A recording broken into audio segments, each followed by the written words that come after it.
Everyone has a story to tell that inspires or motivates them to push forward in their craft or in their business or whatever area of life that they find themselves. Today we have Chukwuebuka Emmanuel, also known as BRAINJOTTER, on the show. The one that wears his shoes on his hands instead of his feet. Hey, we have BRAINJOTTER on the show. First, I must say that I am a huge fan of your work. Thank you for having me here. I don't believe you. I'm a huge fan of your work. I don't prove it. Prove it. Okay. As we go on with the show, you will understand what I mean when I say I'm a good fan of your work. Okay, I want to get to know you. All right. So please tell us, who is BRAINJOTTER? Where are you from? Imo State. My background or my state? Your background, your family background. I'm from Imo. BRAINJOTTER is actually from Imo State. Okay. But I was born and brought up in Orile, Lagos. Okay. Lagos, Orile. So your secondary school, your university? Everything is in Lagos. But I lived in Orile till I finished my secondary school. Okay. Till I finished my secondary school, yeah. Okay. And then we moved out to Orile again, another part of Orile, you know. Okay. Then I went there. That was where I actually did my uni. What university? University of Lagos. Oh, what department? Business administration. Wow. So your siblings, how are they like? How many siblings, are you? Yeah. We're 4, 2 boys, 2 girls. The first set of I have 2 girls, then 2 boys. So I'm the last. You're the last.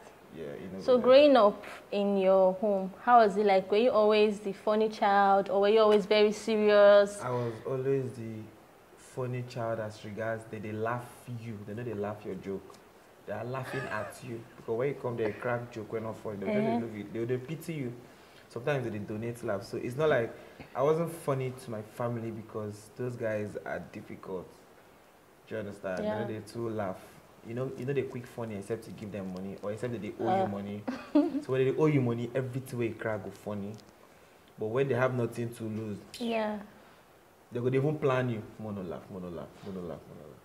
You know that. So you need to say something really funny. Exactly. You need to be really funny before they will chuckle. Like they're not even. No, they don't want. They deliberately don't want to laugh. Yeah. I don't know why. I don't know. It's just fun for them. For everybody. You know. Then later they laugh because they did not laugh. You know that kind of thing. Okay. Yes. When you crack joke, they don't laugh. Everybody look like. Then they go look there, come making they laugh. They laugh. That kind of thing. So how did you come up with the name BRAINJOTTER? Okay, BRAINJOTTER. Basically, I went for a competition and they give us it's a comedy competition actually. So I was actually looking for a stage name.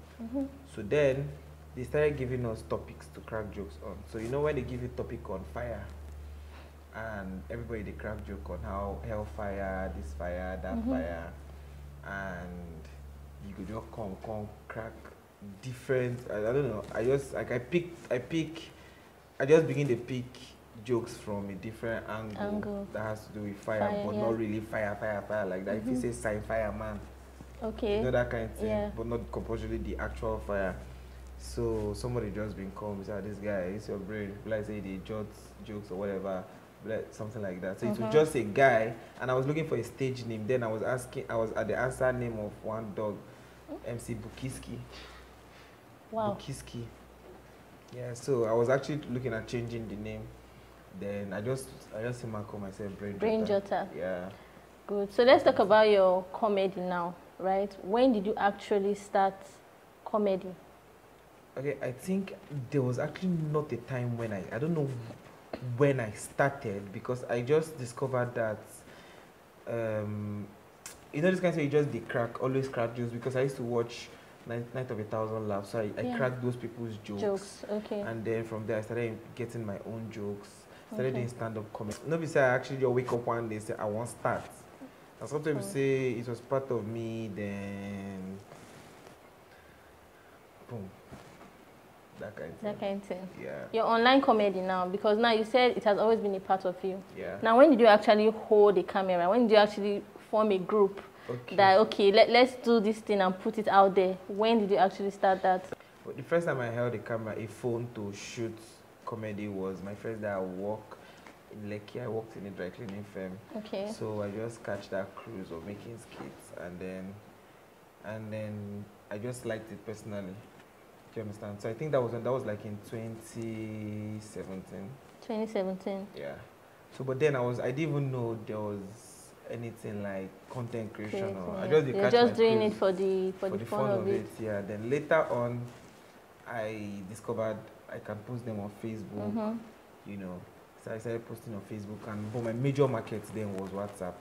I just do it and post it on WhatsApp. Story. Okay. Yeah.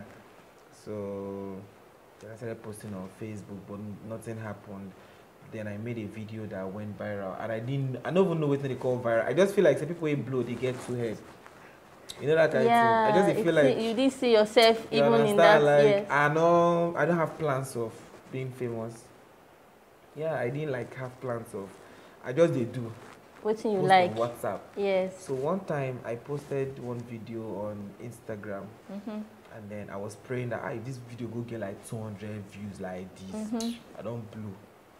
And then the next day, I saw it like on 5 people's WhatsApp status, and then I saw it on Tunde Notes page, and I was like, but then they removed my watermark, BRAINJOTTER, and the guy used his own WhatsApp TV. Okay. Like he called out my name and he used the WhatsApp TV. But I didn't care. I was like, nah, my face. Yeah. So that was actually brought up the idea of using the green shirt. I'm like, okay, that video that went viral, I wore the green shirt, Yeah, so when the guy removed it and used his own name, I'm like, okay, since you don't come out, I'm blessed I go to wear this green shirt so that anytime another one go viral, they're going to this guy is the first one. There was one of your comedy, the one that I actually really first saw that I liked, maybe the one that made me really know you, was the one where the girl was about to commit suicide. Oh, okay. And then you came holding your shoes. Yes. And I don't know, you didn't even, other people would want to encourage you to please calm down, give you moral support. That kind of thing. But your own approach was totally different. To me, that was the first BRAINJOTTER, yes, that I knew. So how did that story come up? I don't believe that. Yes, now I'll be your fan. How did that story come up? That story was not planned. It was impromptu, basically. Wow. Then I think it wanted to rain, or we were losing light, and we wanted to shoot something else on suicide. But then, because it wants to rain, my shoes were outside, and we wanted to shoot. So the girl was trying to rehearse because that's the role she was supposed to play. Okay. And the camera was rolling. I just come, I won't pack my shoe because rain won't fall, and I look the girl.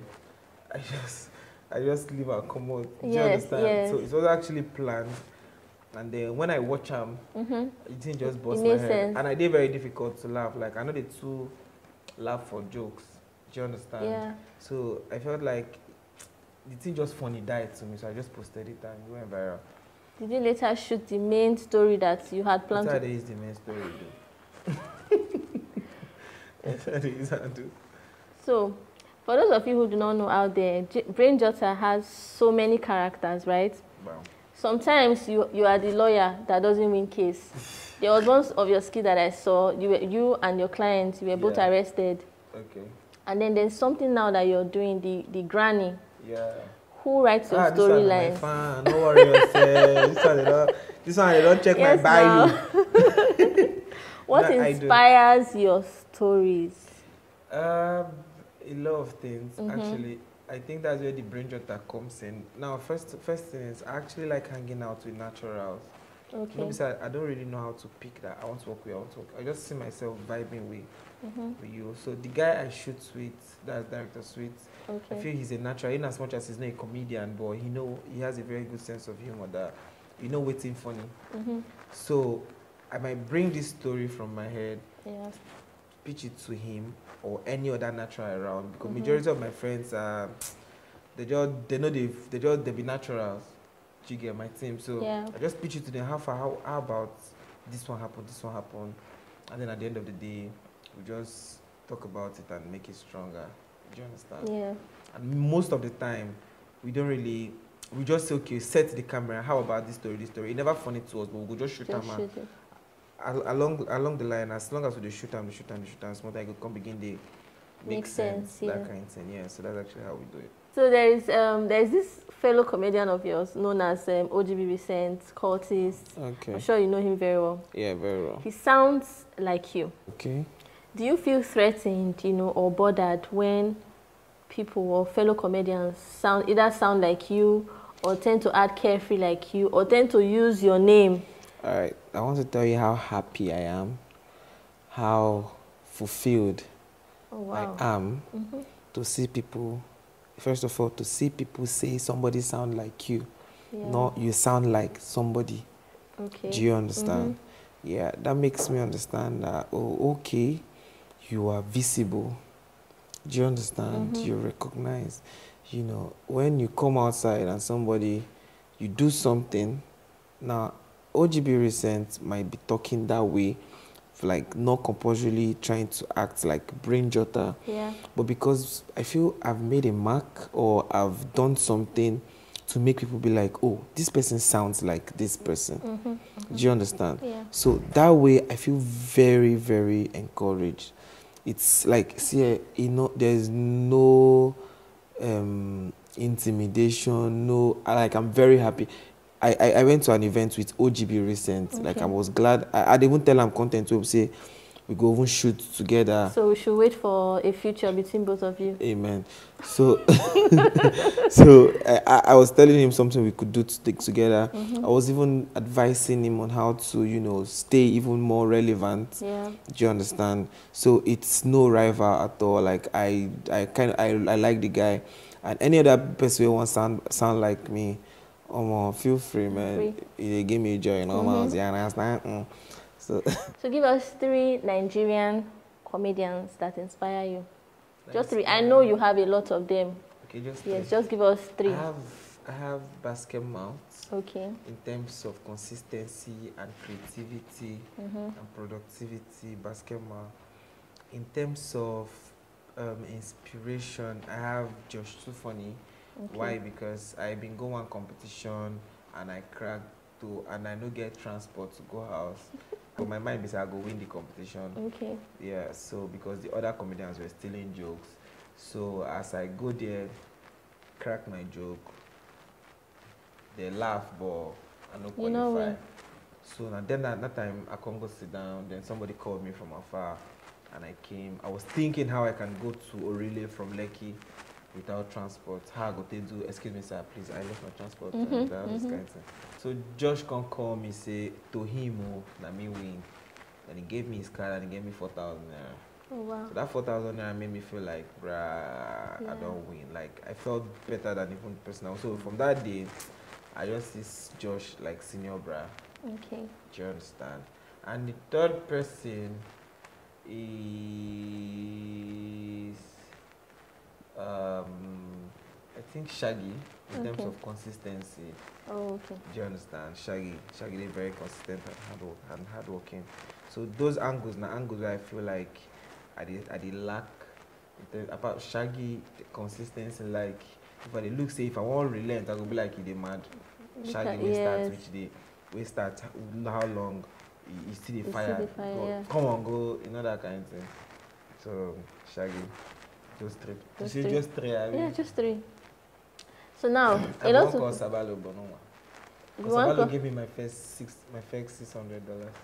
Really? Okay, let's talk. We're getting there. Okay, so you know, as a big person, as an influencer, or as whatever you are, as a content creator with a lot of followers, you know, when I started YouTube, I don't know, I not reach out to Sabalo. Sabalo reached out to me. To say, hey, Alpha, nice one, may they try. Do you understand? As busy as he was, and then later on, he was like, hope say you get YouTube. Then I didn't actually know. I had YouTube, I didn't care. Oh. Do you understand? So he was like, your YouTube don't reach for monetization. Now this is something coming from Sabalo to me, a busy Sabalo to BRAINJOTTER. Do you understand? So regardless of how busy he was like, your YouTube don't reach for monetization. Oh yeah, make we set them up now, knowing fully well that there is no benefit. You know the benefit, and nobody say you want to say make I set them up, make I get 10%. Okay. It was like, oh yeah, when you're ready, make we set them up online. Baba sent me screenshots of step-by-step guide, circling. You know how long those? I know, I'm not worry yourself. Me, I no go do it for person. Yeah. Just like a brainjotter now might not do it for somebody, but then that thing just teach me say, okay, sometimes this whole thing, I don't know, life, I don't know, man, it just give me a different perspective about life. Like after YouTube paid me my first money, $600, I don't know say I feel ever for my life collect $100. I did dance when you understand. So when he checked it, it's like you get $600 now. I'm like, you sure say I get $600? Don't be say months going and they'll come give me 300. Say you never dare. Yeah. You know this kind of person they vex say you no believe in yourself. Like, yes. in short, put my AdSense. Then when they pay you, I go. You know that kind of like, regardless of you just too short for them. Say no worry yourself. So the encouragement and the whole time that time I got to them say no worry yourself. This is $100. I go multiply and times 10. Thank God I no promise or anything, but but in like 2 months, I know I've been doing very great ever since. You get so he's actually one of the persons you had the respect to like say tomorrow or day. Do you understand that kind of thing? So he's among the. That's why I said he said just 3. Yeah. Do you understand? Yeah. So I have like it's actually 4. Let's talk about the YouTube now. Or the online lifestyle now. People do not know that there is money in content creating. Is there money in content creating? I don't know. That's why I'm here to ask you.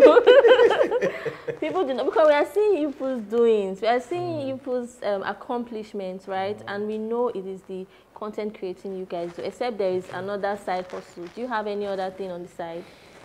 What else do you do on the side? I'm this thing. They call them babysitter. I babysit people children. Okay. I'm sure you earn a lot of money from that. Yes, 12-3. Okay, we'll get to your babysitting part maybe when we are done with the show. But for now, the content creating. How do you guys make money off of content creating? Okay, 3 ways where me I make money. I don't really know. YouTube revenues, Facebook revenues, and adverts. Just those 3. Nothing else. So the more you work, the more you earn. Okay.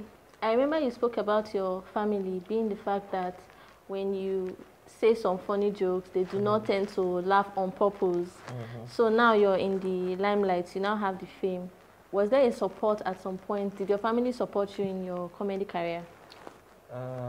Yes. You know, the fact that they didn't even laugh on purpose actually was a very good one for me because I think that was actually what shaped me into trying to do more. Okay. Just because I see the public as my family. Because I feel like you have to struggle to impress these people. So you can't just say anything and think anybody would laugh.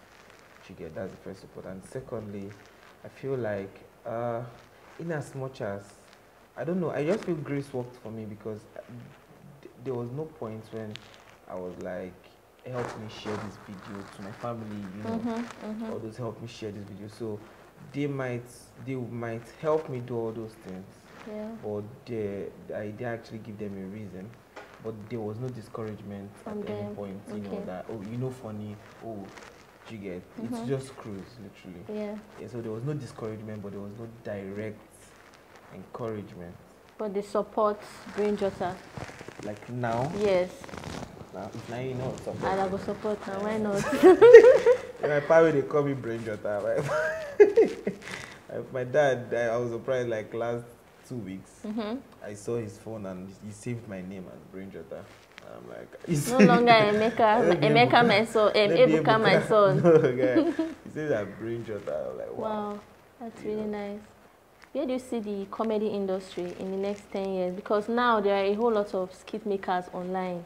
I mean, from TikTok, Facebook, everybody now is a content creator. In fact, the content creators are almost more than we watching the actual comedy. So where do you see the comedy industry, let's say 10 years from now? Man, no life for you. I never see anything. I never sit down and find comedy industry. Talk less of seeing where it is in 10 years. Like, I have no idea. Do you understand? But then, what I feel is that content creating has gone outside their shell. thereby, you know, before not to just make a 2 minutes joke. But now, if you go person where they shoot skit sets, they get even more equipment and more population in terms of staffs than a proper movie set.